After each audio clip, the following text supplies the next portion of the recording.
Halo and welcome back teman-teman netizen atau warganet yang saya hormati semuanya. Di konten kedua hari ini, saya ingin membahas tentang pelatih baru Tim Nasional Indonesia, Patrick Kluivert, yang direncanakan akan mendarat hari ini di tanah air, dan besok akan diperkenalkan kepada media oleh PSSI. Sebelum saya memberikan sudut pandang saya, pertama-tama saya ingin menegaskan kepada teman-teman bahwa kita semua yang merupakan supporter dari Tim Nasional Indonesia perlu fokus untuk mendukung kemajuan dari Tim Nasional Indonesia. Artinya, seperti yang selalu saya katakan, bahwa jika kita adalah supporter dari Tim Nasional Indonesia yang ingin agar Tim Nasional Indonesia kita maju, tugas kita yang utama adalah untuk support alias mendukung para pemain yang merupakan bagian dari skuad Tim Nasional Indonesia dan juga tentunya jajaran pelatih dari Tim Nasional Indonesia. Siapapun mereka. Karena merekalah yang akan berjuang untuk bisa mempersembahkan yang terbaik bagi Tim Nasional Indonesia. Artinya dalam hal ini, siapapun pelatihnya dan siapapun pemainnya, tugas kita sebagai supporter adalah untuk support mereka sebaik mungkin dan sepositif mungkin.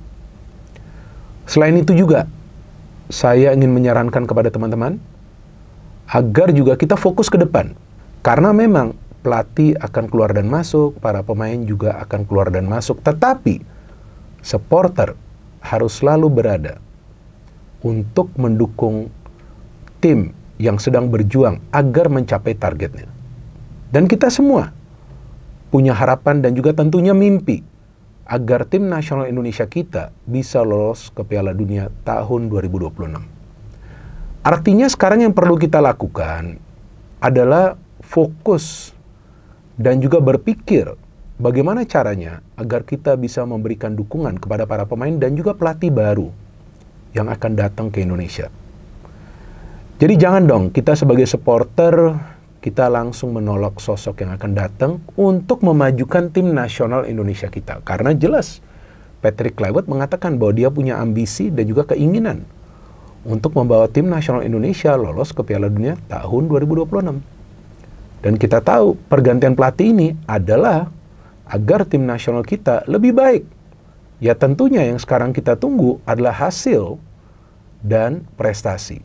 Hasil tentu dari setiap pertandingan, ya hasil akhir yang positif, dan juga prestasi, yaitu lolos ke Piala Dunia tahun 2026.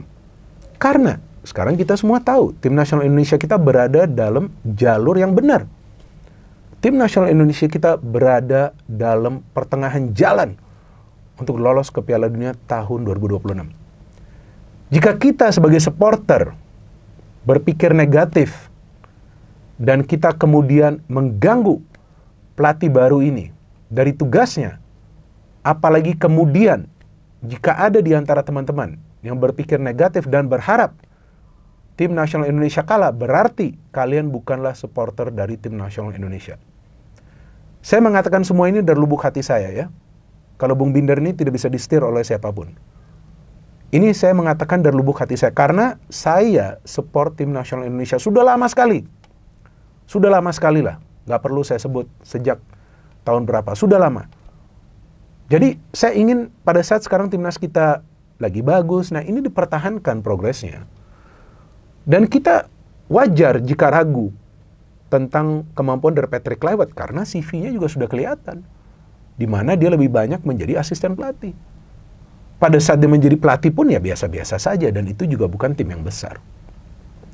Jadi wajar jika kita ragu. Wajar juga jika kita pesimis. Tapi kita juga harus positive thinking. Mana tahu pergantian pelatih ini juga bisa membuat timnas kita bermain lebih efisien dan juga efektif karena yang dicari adalah hasil akhir. Jadi jangan juga sampai ada di antara teman-teman yang berpikir agar Tim Nasional Indonesia kita bermain cantik. Aduh, janganlah. Ini adalah kualifikasi Piala Dunia. Bukan friendly match atau bukan juga turnamen hore-hore. Ini adalah kualifikasi Piala Dunia. Semua pertandingan itu penting bagi Tim Nasional Indonesia. Artinya penting untuk mendapatkan poin. Berarti taktiknya itu harus pas. Taktik harus pas sesuai dengan lawan yang akan dihadapi dan juga sesuai dengan kemampuan dari para pemain kita yang berada di dalam skuad. Memang banyak yang berharap agar timnas Indonesia kita bermain menyerang, tapi belum tentu juga. Pada saat nanti bermain di kandang Australia, belum tentu. Australia memang tim yang lemah. Come on, jangan lebay lah kalian. Australia adalah tim yang kuat, salah satu tim yang kuat di grup C ini selain Jepang, yang difavoritkan untuk menjadi juara. Apakah timnas kita bisa menang di kandang Australia? Kemungkinan tersebut ada. Tapi bukan berarti kemudian kita gembar-gembar bahwa timnas Indonesia kita pasti menang di Australia. Gimana caranya mau menang? Mau menang itu kalau para pemain itu kompak di atas lapangan. Bagaimana caranya kompak? Taktiknya bisa mereka pahami. Bagaimana taktiknya bisa mereka pahami? Komunikasi dengan tim pelatih. Bagaimana komunikasi itu bisa terjalin? Dengan hubungan yang harmonis. Bagaimana hubungannya harmonis? Ketika mereka tidak mendapatkan gangguan dari eksternal. Artinya supporter yang harus memberikan mereka support. Biar mereka bekerja dengan tenang, biar mereka mencapai target mereka dari satu pertandingan ke pertandingan lainnya. Dan juga kalau bagi saya, walaupun saya meragukan Patrick Kluivert dengan melihat CV-nya, dan juga sebelumnya saya meragukan Sintayong pada saat dia pertama kali mengambil tim nasional Indonesia pada awal tahun 2020 ya. Tapi dengan Patrick Kluivert ini, saya justru menilai seharusnya dia bisa memberikan sentuhan strateginya ini lebih cepat. Ya, karena sekarang tim ini sudah kebentuk. Bukan seperti pada saat Sintayong mengambil alih timnas Indonesia. Pada saat itu kan masih minus. Lagi berantakan. Tapi walaupun saya meragukan Patrick Kluivert, tapi saya melihat seharusnya jika dia bisa menerapkan strategi yang tepat dengan bantuan dua asistennya, ya seharusnya bisa tune in dengan cepat para pemain. Karena ini tim sudah kebentuk. Dia tinggal melanjuti apa yang sebelumnya dilakukan oleh pelatih. Sebelumnya Sintayong, dan dia juga mengatakan bahwa ya Sintayong memang telah melakukan tugasnya dengan baik. Artinya kan gak ada masalah. Iya, ini pelatih keluar masuknya gak ada masalah. Walaupun ya saya yakin di antara teman-teman banyak yang kecewa. Tapi jika kita merenung terus, jika kita bertengkar satu sama lainnya, maka kita justru tidak akan fokus untuk mengalahkan lawan. Ya lawannya adalah tim-tim yang akan dihadapi sekarang di 4 pertandingan tersisa. Nah, saya ngomong seperti ini, nanti saya akan dituduh, wah, Bung Binder ini sudah berpihak. Nah, ini susahnya. Sekarang di sosmed, saya tadi pagi berbicara dengan salah satu kawan saya yang merupakan jurnalis di luar negeri, bukan di sini, di luar negeri. Saya telepon. Jurnalis ini pun melihat pergerakan di sosial media, bingung dia. Jadi dia mengatakan kepada saya, kenapa kok fans dari timnas Indonesia ini bertengkar satu sama lainnya di sosial media? Seharusnya menunggu pelatih baru datang, apa pelatih baru ini bicara, apa planning dia, dan kira-kira seperti apa dia ingin timnas Indonesia bermain. Kita tunggu dulu, meskipun ini tugas yang sangat berat bagi Patrick Kluivert dan juga dua asistennya, Alex Pastoor dan juga Dani Lanzat. Belum lagi nanti akan ada Dirtek, kita belum tahu siapa Dirteknya. Nggak tahu nanti akan masuk atau nggak Dirtek pada 1-2 pekan ke depan. Nah, kita belum tahu juga siapa, tapi ini semua kan ya kemungkinan asal Belanda, karena memang para pemain kita yang merupakan pemain keturunan itu mayoritas berasal dari Belanda, dibina di Belanda. Dan mereka sekarang sudah warga negara Indonesia, bukan orang Belanda. Jadi jangan salah paham juga kalian. Yang sekarang bermain di timnas Indonesia itu semuanya adalah pemain tim nasional Indonesia berwarga negara Indonesia. Jadi gak bisa juga kita langsung mengatakan ini pemain-pemain Belanda. Jangan dong, bos. Pelatihnya memang asal Belanda agar lebih mudah bagi mereka untuk berkomunikasi, baik secara teknis dan juga non-teknis.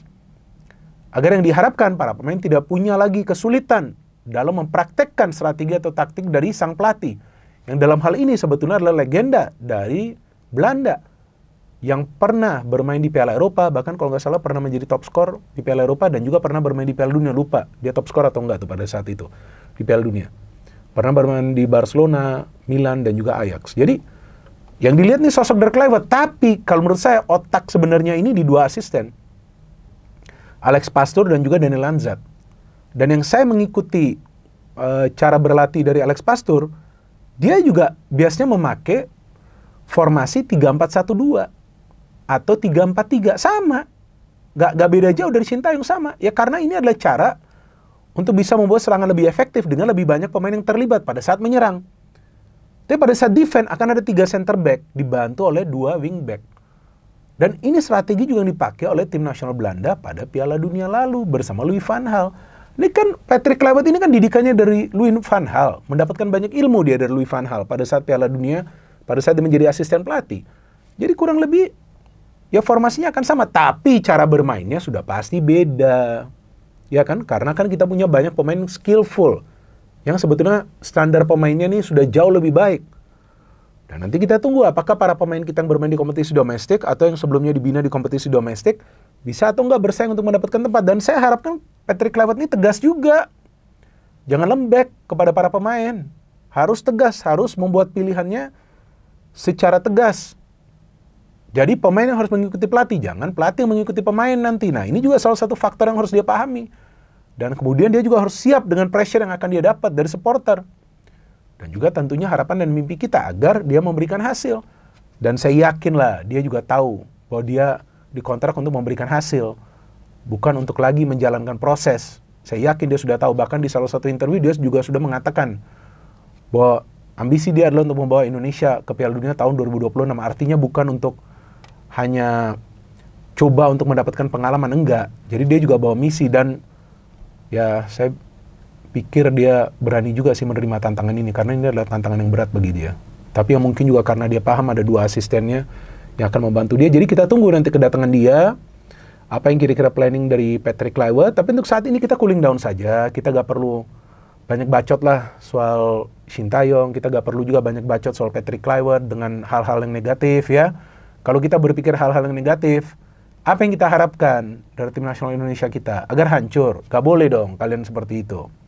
Saya ingin timnas kita tetap meroket, tetap dengan kestabilan yang sekarang sudah ada. Maka itu selalu saya katakan bahwa saya ini buzzer tim nasional Indonesia karena saya mencintai tim nasional Indonesia. Artinya lagi bahwa siapapun yang menjadi bagian dari tim nasional Indonesia akan saya dukung. Masa saya harus benci Patrick Kluivert? Masa saya harus benci pemain yang berada di dalam skuad? Oke, jadi sampai di sini saja saya ingin menjelaskan agar teman-teman itu clear bahwa kita semua harus lihat ke depan dan tugas kita adalah support tim nasional Indonesia. Indonesia National Team. Itu yang perlu kita support. Ya, kita semua perlu bersatu dan kita semua perlu menunggu. Perlu menunggu apa yang bisa Patrick Kluivert dan timnya lakukan bagi tim nasional Indonesia. Dan seperti yang selalu saya katakan bahwa saya percaya bahwa pergantian pelatih ini adalah untuk membawa hasil dan tentunya prestasi bagi tim nasional Indonesia. Sama seperti ibaratnya kita jika ingin pindah kerja di tempat lain, tentu yang kita cari adalah kerjaan yang lebih baik, dengan penghasilan yang lebih baik, dengan lingkungan yang lebih baik. Artinya pada saat sekarang ada pergantian pelatih, yang kita inginkan Patrick Kluivert bisa membuat perubahan yang kita semua inginkan, yaitu agar permainan dari tim nasional Indonesia kita konsisten dan juga koleksi poin, agar lolos ke Piala Dunia. Yang menurut saya realistisnya lolos melalui round 4. Kalau di round 3 bisa, itu lebih baik, tapi realistisnya dari round 4. Jadi kita semua bersatu teman-teman, kita semua cooling down, gak usah bertengkar di antara satu sama lainnya. We wait and see, kita tunggu kedatangan dari Patrick Kluivert, dan kita tunggu apa rencana dia, dan kita tunggu nanti persiapan dia jelang pertandingan di bulan Maret nanti. No hate, no politics, only football. Salam sepak bola.